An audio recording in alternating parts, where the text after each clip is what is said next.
भाई जो गुरु वचन पे डट गए, कट गए फंद चुरा। जबकि इतने सुख दिए थे, इतने सुख दिए थे कि हम सोच भी नहीं सकते। आन उपासना कर करके थक चुके थे तो भी लाभ नहीं मिला था। हमने फिर भी एहसास हुआ कि सच्चे सचमुच भगवान होगा। हमने वो जुलाहा और दानक दिखाई दिया था, और हमने गांव धनाना का रामपाल जाट दिखाई दे रहा है, गुरुजी दिखाई दे रहा है, परमात्मा नहीं दिखने देता काल। सचमुच भगवान होगा। हमने वो जुलाहा और दानक दिखाई दिया था, शूद्र जाति, अनपढ़, बस इतना मान लिया कि इसमें कोई शक्ति है थोड़ी बहुत जिससे हमें राहत मिल रही। मुर्दे तक जिंदा किया, गंगा के अंदर डाले, डूबे नहीं।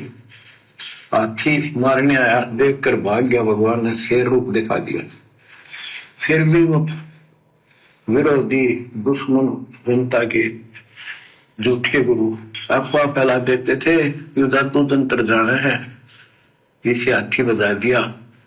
मुद्दे जिंदे करते से जादूगर नहीं कर देता, जादूगर तो वही बकवाद करके हटपट करता है, मार नहीं सकता वो सिर्फ हाथों की सफाई ऐसे करता है। और परमात्मा को तो दूसरे के मारे हुए को जिंदा किया उसने।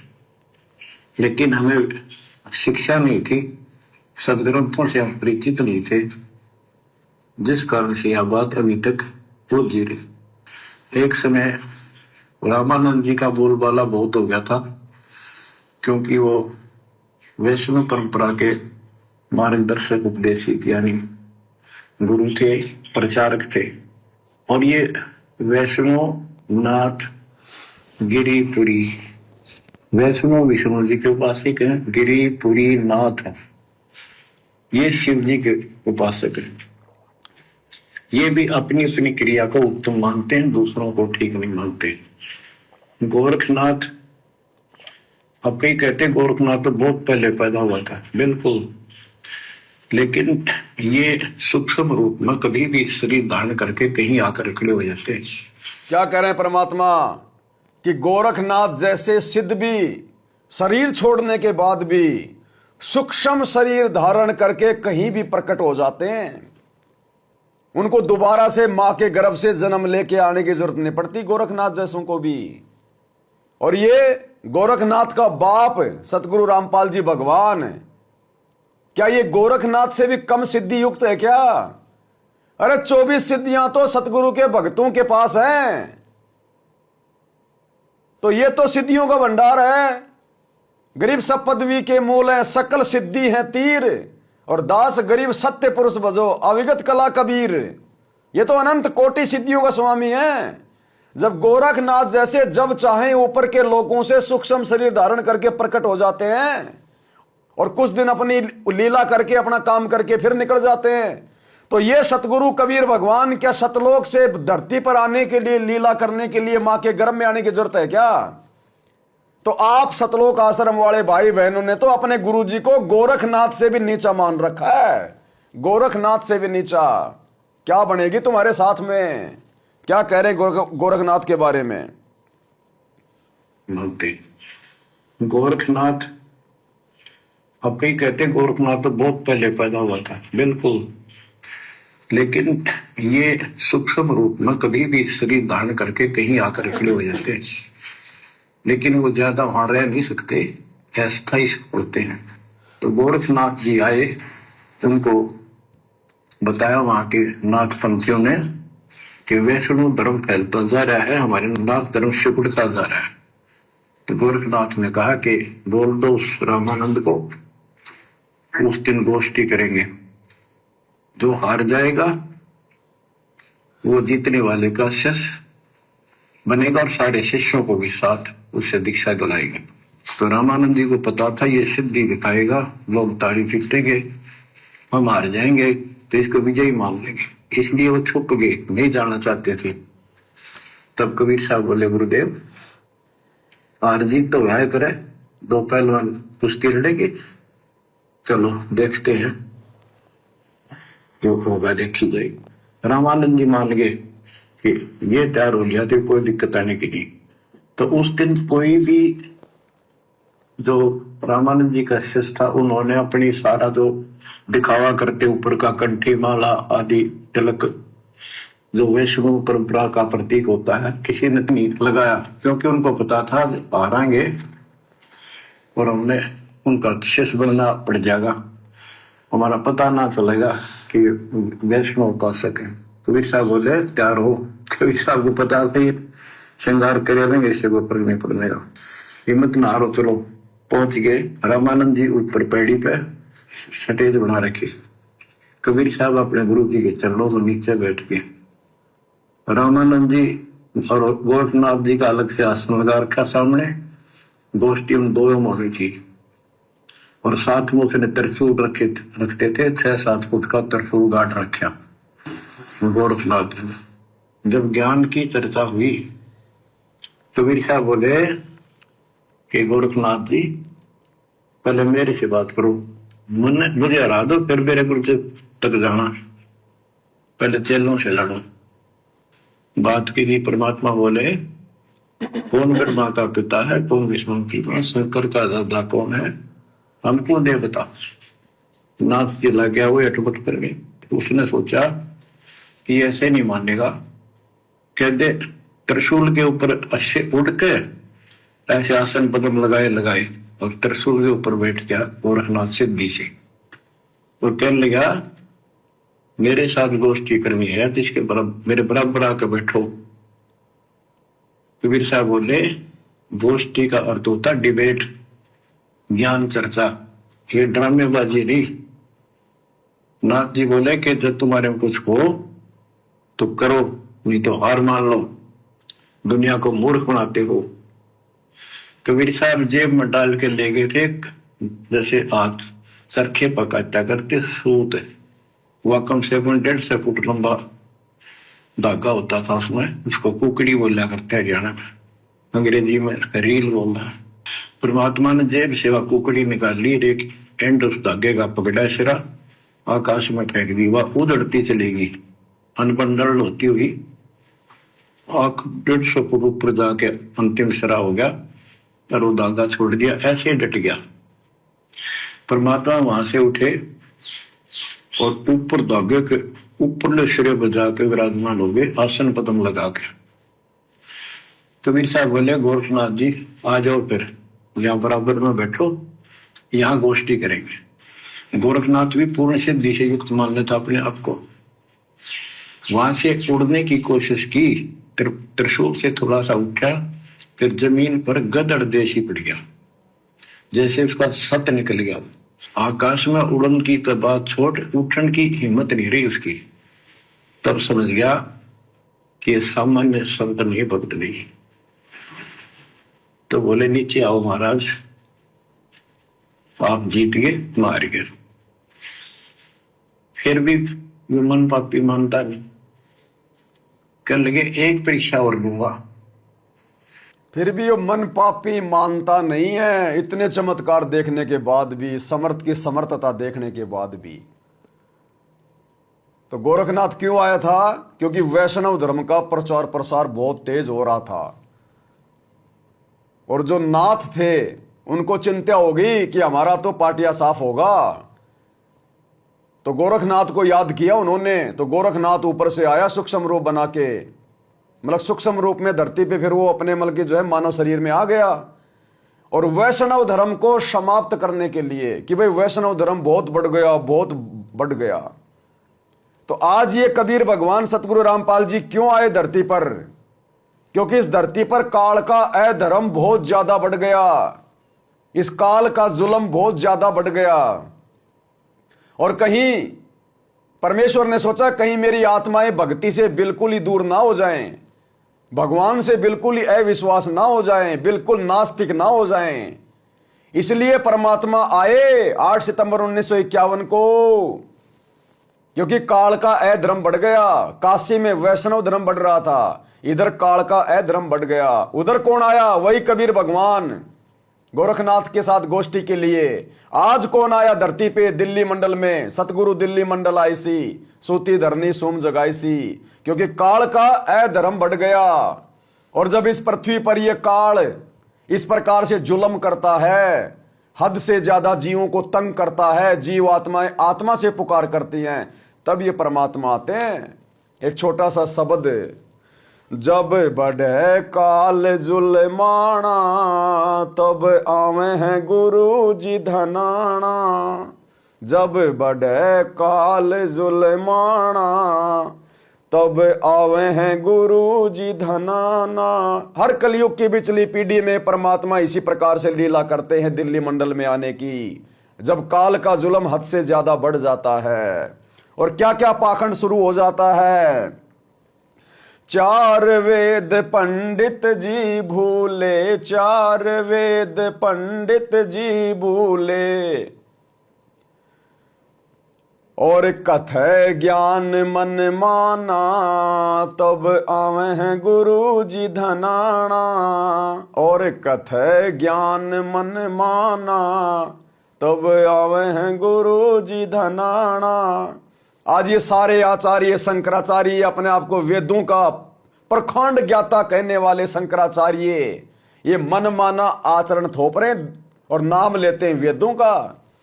तो कहते हैं चार वेद पंडित जी भूले, और कथे ज्ञान मन माना तब आवे हैं गुरु जी धनाना।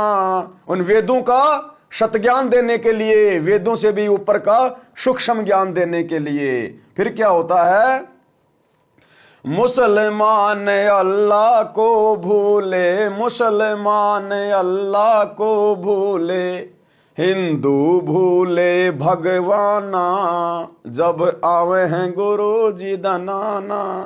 ये मुसलमान तो उस अल्लाह की परिभाषा भूल गए, निराकार मान बैठे, और हिंदू भूले भगवाना, हिंदू भगवान को भूलकर इन पत्थरों को भगवान मान बैठे।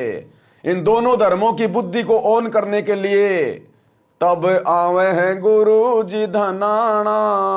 जब बढ़े काल जुल्माना तब आवे हैं गुरु जी धनाना।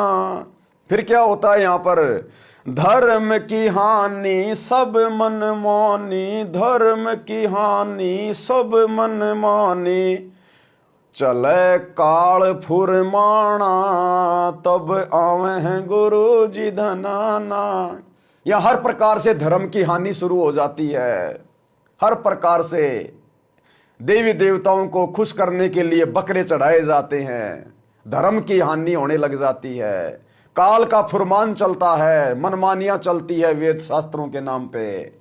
तब आवे हैं गुरु जी धनाना। फिर कर्म कांड और करते पाखंड, कर्म कांड और करते पाखंड, ये पहर के भगवा बाणा तब आवे हैं गुरु जी धनाना। ये सभी धर्मों के सारे साधु संत महात्मा पहन के भगवा वस्त्र, 300 रुपए के लाल पीले कपड़े, और अपने आप को जनता की नजरों में टॉप मोस्ट साधु संत महात्मा साबित करके, और सारे वेद विरुद्ध कर्म, भक्ति विरुद्ध कर्म, तब वो परमात्मा धनाना में प्रकट होता है सच्चा ज्ञान देने के लिए, इस पाखंड को मिटाने के लिए। तपत शिला पर तड़प तड़प के, तपत शिला पर तड़प तड़प के, सुन के शोर मचाना तब आवे हैं गुरु जी धनाना।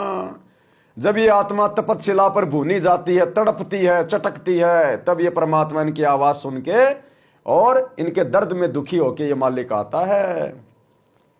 अब वो तपतशिला से नहीं छुड़वा सकता, फिर परमात्मा को धरती पे आना पड़ता है उन आत्माओं को फिर से ज्ञान देने के लिए, ताकि मेरा ज्ञान समझ लेगी, भक्ति कर लेगी, तो फिर ये तपस्या का कष्ट नहीं भोगेगी।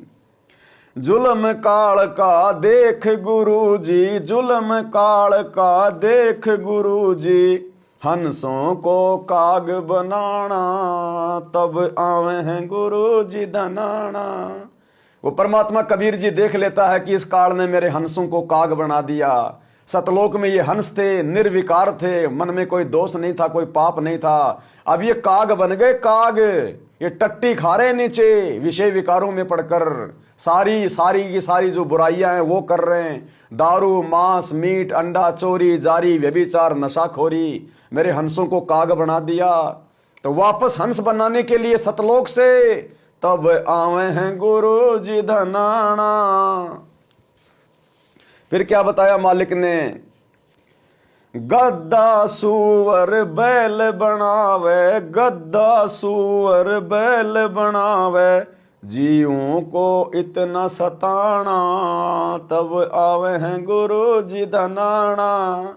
हम जीवात्माओं को गद्दा, कुत्ता, सुअर 84 लाख में मां कष्ट भोगता हुआ देखकर परमात्मा दयालु दया करके तब आवे हैं गुरु जी धनाना। काल कसाई तक तक मारे, काल कसाई तक तक मारे, पग पग पे यो बाणा, तब आवे हैं गुरु जी धनाना। यानी हर प्रकार से जीवात्माओं को ये दुखी करने का प्रयास करता है, और जीवों की आत्मिक पुकार सुनकर ये परमात्मा फिर धनाना में प्रकट होते हैं।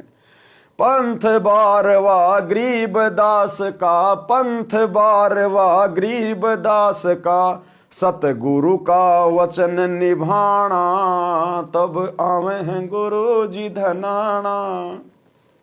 अब ये शब्द दास से परमात्मा ने 2022 में हिसार जेल में लिखवाया था, और ये हिसार जेल वाली ऑडियो ये तो अभी पिछले सप्ताह ही है। और दास से परमात्मा ने पहले बुलवा दिया कि पंथ बारवा गरीब दास का, सतगुरु का वचन निभाना।